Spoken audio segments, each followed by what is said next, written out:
कक्षा 10वीं की स्टूडेंट फाइनली आपके यहाँ विज्ञान का 83 परीक्षा पेपर लेके आ चुके हैं। साथ ही इसमें आपका कोई गैप भी नहीं है, तो आपको इस पेपर को अच्छे से याद करना। साथ ही आप यहाँ पर इस पेपर को अच्छे से याद कर लेते हैं तो आपके 75 नंबर आने वाले हैं। साथ ही आप लोग बहुत से ढूंढ रहे थे कि विज्ञान का पेपर आप लोग फाइनली आपके विज्ञान पेपर आ चुका। और साथ ही आप यहाँ पे इस पेपर को याद कर लेते हैं, समझ लो आप यहाँ पर अच्छे मार्क्स लाने वाले हैं। ठीक है, आप यहाँ पर देख लीजिए 83 25 2 23 24 कक्षा 10वीं विषय विज्ञान। ठीक है, पूर्णांक आपका 75 नंबर का रहेगा, समय आपका 3 घंटा रहेगा। ठीक है, आप यहाँ पर देख लीजिए। साथ ही वीडियो को लाइक और चैनल को सब्सक्राइब कर लीजिए, क्योंकि हम बड़ी मेहनत से आपके लिए पेपर लेके आ चुके हैं। तो आपके निर्देश आता, ठीक है, निर्देश आते हैं सही प्रश्न हल करना अनिवार्य है। ठीक है, दूसरा प्रश्न की मांग 1 से 4 तक वस्तुनिष्ठ प्रश्न है, जिनके लिए 30 अंक निर्धारित हैं। और तीसरा आता प्रश्न की मांग 5 से 16 तक, प्रत्येक प्रश्न 2 अंक का और सदस्य सीमा आपकी 30 शब्द है। चौथा आता प्रत्येक प्रश्न, ठीक है, प्रश्न की मांग 17 से 19 तक, प्रत्येक प्रश्न 3 अंक का, सदस्य सीमा 75 शब्द है। और पांचवा निर्देश भी आप यहाँ पर देख लीजिए। तो फाइनली पूरा आपका विज्ञान पेपर लेके आ चुके हैं। चलिए जो आपका पेपर वो देख लेते हैं, उससे पहले वीडियो को लाइक और चैनल को सब्सक्राइब कर लीजिए। ठीक है, तो आपको यहाँ पर जूम करके दिखाते हैं, जिससे आप यहाँ पर अच्छे देख पाएंगे। तो आप यहाँ पर देख लीजिए, सही विकल्प चुनकर लिखिए। आपके 8 नंबर के यहाँ पर आते हैं सही विकल्प। ठीक है, तो आपको यहाँ पर ध्यान से देखना, पूरा पेपर आपका यहाँ पर संपूर्ण हल सहित हम आपका यहाँ पर कराने वाले हैं। तो पहला था जिन अभिक्रियाओं में ऊष्मा का अवशोषण होता है उन्हें कहते हैं। तो आपका आता ऊष्मा क्षेपीय अभिक्रिया, बात ऊष्मा शोषी अभिक्रिया, और साथ संयोजन अभिक्रिया, दाता वाष्पीकरण अभिक्रिया। तो जिन अभिक्रियाओं में ऊष्मा का अवशोषण होता है उन्हें कहते हैं। तो इसका आंसर आपका बा हो जाएगा ऊष्मा शोषी अभिक्रिया। ठीक है, पहले का आपका बा का आंसर रहेगा ऊष्मा शोषी अभिक्रिया। फिर दूसरा था निम्नलिखित में से कौन सी एक रासायनिक अभिक्रिया नहीं है। तो आपका लोह पदार्थों में जंग लगना, और बाद भोजन का पकना, और साथ बर्फ का पिघलना, और दादा कागज का जलना। तो निम्नलिखित में से कौन सी एक रासायनिक अभिक्रिया नहीं है, ये आपको बताना। तो इसका आंसर रहेगा आपका भोजन का पकना। ठीक है, आपका दूसरे का बा का आंसर रहेगा भोजन का पकना। फिर तीसरा था पीएच स्केल की परास है। तो आपका आता है 1 से 10, और बात है 0 से 14, और साथ है 1 से 14, और दात है 0 से 14। तो यहाँ पीएच स्केल की परास है आपकी 0 से 14। तो तीसरे का आपका रहेगा बा करेक्ट आंसर। ठीक है, तीसरे का आपका बा करेक्ट आंसर हो जाएगा। फिर चौथा आता है टमाटर में कौन सा अम्ल उपस्थित होता है। तो आपका आता है एसिटिक अम्ल, बाद साइट्रिक अम्ल, साथ ऑक्जेलिक अम्ल, और दादा टाइट्रिक अम्ल। तो यहाँ पर टमाटर में कौन सा अम्ल उपस्थित होता है। तो इसका आंसर आपका सा रहेगा ऑक्जेलिक अम्ल। पांचवा था भोजन नली का कौन सा भाग यकृत से पित्तरस प्राप्त करता है। तो आपका तमाशा, बाता अग्न्याशय, और छाता छोटी आंत, और दाता बड़ी आंत। तो भोजन नली कौन सा भाग यकृत से पित्तरस प्राप्त करता है। तो इसका आंसर आपका सा रहेगा छोटी आंत। ठीक है, पांचवें का आपका सा करेक्ट आंसर हो जाएगा छोटी आंत। फिर आपका आता है छठवां वह स्थान जहाँ एक न्यूरॉन दूसरे न्यूरॉन से जुड़ता है वह कहलाता है सिनेप्स, तंत्रिका, और डेंड्राइट, और कोशिका का है। तो वह स्थान जहाँ एक न्यूरॉन दूसरे न्यूरॉन से जुड़ता हुआ कहलाता है। इसका आंसर आपका आ हो जाएगा सिनेप्स। अब आपका यहाँ पर सातवां आता वाहनों में पीछे की तरफ से देखने के लिए किस दर्पण का उपयोग किया जाता है। तो आपका आता अवतल दर्पण, बाता उत्तल दर्पण, और साथ समतल दर्पण, और दाता इनमें से कोई नहीं। तो इसका आंसर रहेगा आपको उत्तल दर्पण। ठीक है, सातवें का आपका बा करेक्ट आंसर हो जाएगा। आठवां आता प्रिज्म के दो फलकों के बीच का कोण होता है। तो चलिए जो आपके यहाँ पर जो आपका आठवां है, ठीक है, आठवें के आपके ऑप्शन दिखा देते हैं। तो इसका आपका पहला ऑप्शन आता है प्रिज्म कोण, और बात आपतन कोण, और साथ अपवर्तन कोण, और दाता परावर्तन कोण। तो आपका इसका आ करेक्ट आंसर हो जाए प्रिज्म कोण। ठीक है, आपका आठवीं का आ करेक्ट आंसर रहेगा प्रिज्म कोण। अब आपका आता है रेगिस्तानों की पूर्ति कीजिए। आपके यहाँ पर आते हैं 7 नंबर के रेगिस्तान। ठीक है, तो पहला आता बिना बुझे हुए चूने का सूत डॉट डॉट है। तो आपका इसका आंसर रहेगा, पहले का आंसर रहेगा आपका CaO। ठीक है, बिना बुझे हुए चूने का सूत्र आपको हो जाता है CaO। फिर दूसरा आता है H2 का योग तथा O2 का हास डॉट डॉट अभिक्रिया कहलाती है। तो इसका आंसर रहेगा अपचयन। ठीक है, दूसरे का आंसर आपका अपचयन हो जाएगा। फिर आपका तीसरा था शुद्ध जल का pH मान डॉट डॉट होता है। तो यहाँ पर शुद्ध जल का pH मान आपका होता है 7। ठीक है, तीसरे का आंसर आपका 7 रहेगा। फिर चौथा आता है CaO Cl2 का प्रचलित नाम डॉट डॉट है। तो यहाँ पर जो आपका CaO Cl2 का प्रचलित नाम है आपका कैल्शियम हाइपोक्लोराइड। ठीक है, कैल्शियम हाइपोक्लोराइड आपका चौथे का आंसर हो जाएगा। और फिर पांचवा आपका था अमाशय से निकलने वाले प्रोटीन पाचक विकर का नाम डॉट डॉट है।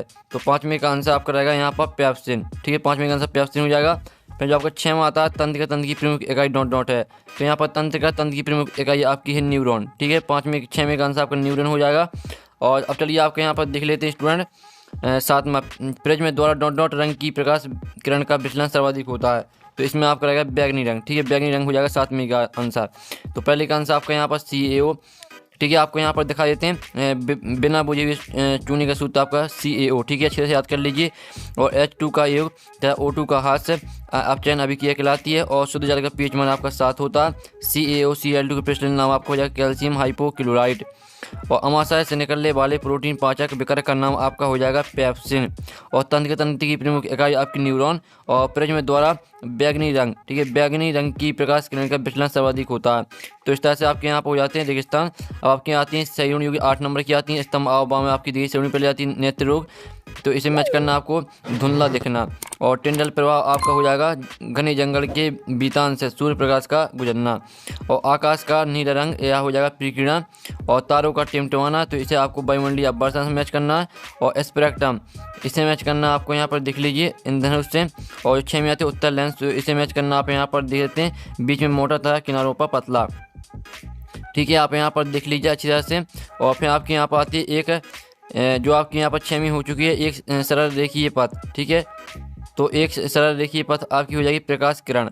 और डायोमीटर हो जाएगा आपका लेंस की क्षमता। ठीक है, तो यहाँ पर देख लीजिए हमने नंबर भी लिख दिया कौन में आपकी कौन सी मैच करनी है, तो स्क्रीनशॉट आप ले लीजिए। इस तरह से आपके यहाँ पर जो सहयोगी वो कंप्लीट हो जाती हैं जो कि 8 नंबर की हैं। अब आपके आते हैं बाकी मतलब 7 नंबर के आते हैं। पहले आता है लोहे की वस्तुओं पर पेंट क्यों करते हैं, तो इसका आंसर आएगा यहाँ पर संचारण से बचाने के लिए। ठीक है, पहले का आंसर आएगा संचारण से बचाने के लिए। फिर दूसरा आता है दैनिक जीवन में उपयोग आने वाली कोई एक लवण का नाम लिखिए, तो इसका आंसर आएगा आपका सोडियम क्लोराइड। ठीक है, दूसरे का आंसर आपका हो जाएगा सोडियम क्लोराइड। फिर तीसरा आता है प्लास्टिक और प्रेस का एक उपयोग लिखिए, तो प्लास्टिक और प्रेस का उपयोग हो जाएगा आपका सांचे और मॉडल बनाने में। ये आपका यहाँ पर उपयोग हो जाएगा सांचे और मॉडल बनाने में। फिर आपका यहाँ पर आता है ATP का पूरा नाम लिखिए, तो ATP का पूरा नाम हो जाएगा आपका एडिनोसिन ट्राइफॉस्फेट। एडिनोसिन ट्राइफॉस्फेट रहेगा आपको चौथे का आंसर। पांचवा आता मनुष्य में श्वसन वर्णक का नाम लिखिए, तो आपका मनुष्य में श्वसन वर्णक का नाम हो जाएगा हीमोग्लोबिन। पांचवें का आंसर आपका हीमोग्लोबिन हो जाएगा। जो आपका 6वां आता दर्पण सूत्र लिखिए, तो इस दर्पण सूत्र आपका हो जाएगा F1/F बराबर 1/B प्लस 1/U। ये आपका रहेगा 6वें का आंसर। और 7वां आता तारों के टिमटिमाने का मुख्य कारण क्या है, तो इसका आंसर रहेगा आपका वायुमंडलीय अपवर्तन। ठीक है, तारों के टिमटिमाने के मुख्य कारण है वायुमंडलीय अपवर्तन। तो पहले का आंसर आपका यहाँ पर संचालन से बचाने के लिए, दूसरे का आंसर आपका सोडियम क्लोराइड, तीसरे का आंसर सांचे और मॉडल बनाने में, और चौथे का आंसर आपका एडिनोसिन ट्राइफॉस्फेट, और पांचवें का आंसर आपका हीमोग्लोबिन, 6वें का आंसर आपका 1/F बराबर 1/B प्लस 1/U, और 7वें का आंसर वायुमंडलीय अपवर्तन। तो इस तरह से आपके एक साथ बाकी मतलब कंप्लीट हो जाते हैं। अब चलिए आपका प्रश्न 5 आता ऊष्मा सोची अभिक्रिया किसे कहते हैं, एक उदाहरण लिखिए। तो आता रेडॉक्स अभिक्रिया किसे कहते हैं, एक उदाहरण दीजिए। प्रश्न 6 आता तेल एवं वसायुक्त पदार्थों को नाइट्रोजन से प्रभावित क्यों किया जाता है, और अथवा तब वायु में जलाने की पूर्व मैग्नीशियम रिवर को साफ क्यों किया जाता है। इनके आंसर भी हम कराने वाले हैं, सभी आंसर आपको कराए जाएंगे, वीडियो पूरे देखिए। फिर आपका प्रश्न 7 आता वॉशिंग सोडा एवं बेकिंग सोडा के कोई दो उपयोग लिखिए, आपको 2 नंबर का रहेगा। अब चलिए जो आपके यहाँ पर ठीक है प्रश्न 7 का जो आपका अथवा है तो वो देख लेते हैं। तो आप यहाँ पर देख लीजिए आपका इसका अथवा आता है अम्ल का जलीय विलयन विद्युत चलन क्यों करता है। और 8वां आता ATP पूरे नाम लिखिए, इसे ऊर्जा मुद्रा क्यों कहते हैं। अथवा था भोजन की पाचन में लाल की भूमिका क्या है। प्रश्न 9 आता अवतल दर्पण के 2 अनुप्रयोग लिखिए। अथवा था स्नेल का नियम लिखिए। और 10वें क्वेश्चन खाद्य श्रृंखला और खाद्य जल में आपको 2 अंतर लिखने। अथवा था ओजोन परत का संरक्षण क्यों आवश्यक है। प्रश्न 11 था जाइलोम और फिलोम में 2 अंतर लिखिए, आपको 2 नंबर क्वेश्चन हो रहे हैं। अथवा था धमनी और शिरा में 2 अंतर लिखिए। सभी के आंसर हम कराएंगे, पहले आप यहाँ पूरा पेपर देख लीजिए, इनकी स्क्रीनशॉट ले लीजिए, फिर हम आपको सोल्यूशन करा देंगे। बर्माता सूचन को उसमें सोचे अभिक्रिया क्यों कहते हैं। अथवा था आलू चिप्स के पैकेट को नाइट्रोजन से प्रभावित क्यों किया था। प्रश्न 13 आप यहाँ पर देख लीजिए टूटी हड्डियों को जोड़ने हेतु प्लास्टिक और प्रेस का उपयोग क्यों करते हैं। और अथवा था सोडियम की 2 लवणों के नाम बसूत लिखिए। 14वां क्वेश्चन आपका आता हाइड्रोकार्बन क्या, उदाहरण देकर समझाइए। अथवा था साबुन तथा अपमार्जन में कोई 2 अंतर लिखिए। 15वां क्वेश्चन आता माइटोकॉन्ड्रिया कोष का विलय क्यों कहते हैं। अथवा था अमीबा में पोषण की प्रक्रिया किस प्रकार पूर्ण होती है। 16वां क्वेश्चन आता है उस लेंस की फोकस दूरी ज्ञात कीजिए जिसकी क्षमता 2.0 डायोप्टर है। ठीक है, फिर आपका इसका अथवा देख लीजिए। 7वां क्वेश्चन आता है संतुलित रासायनिक समीकरण किसे कहते हैं। एक संतुलित रासायनिक समीकरण लिखिए, 3 नंबर का रहेगा। इसका अथवा था जब लोहे की कील को कॉपर सल्फेट की विलयन में डुबाया जाता है तो विलयन का रंग क्यों हो जाता है। ठीक है, आप यहाँ पर देख लीजिए, ये आपका 17वां क्वेश्चन है। 16वां क्वेश्चन देख लीजिए, इसी 15वां क्वेश्चन आपका हमने करा दिया। अब आपका आता है 18वां क्वेश्चन, तो 18वां क्वेश्चन 3 नंबर का रहेगा। 17वां क्वेश्चन भी आपका 3 नंबर का था। तो 18वां क्वेश्चन आप यहाँ पर देख लीजिए, जिसमें आपको जिन निम्न अभिक्रिया में उपचयित एवं अपचयित पदार्थों के नाम लिखना आपको। अथवा था निम्न गैसों के अभिलाक्षणिक परीक्षण लिखिए। 19वां क्वेश्चन तंत्र का कोशिका नामांकित चित्र बनाइए। अथवा था मनुष्य के हृदय का नामांकित चित्र बनाइए। इसमें क्वेश्चन था अम्लीय वर्षा से क्या इसका जीवधारियों पर क्या प्रभाव पड़ता, अथवा था प्लास्टर प्रेस की जल के साथ अभिक्रिया का समीकरण लिखिए। और 21 में क्वेश्चन था और 22 में क्वेश्चन देख लीजिए। तो इस तरह से आपका पूरे यहाँ पर कक्षा 10वीं का विज्ञान का पूरा पेपर कंप्लीट हो जाता है।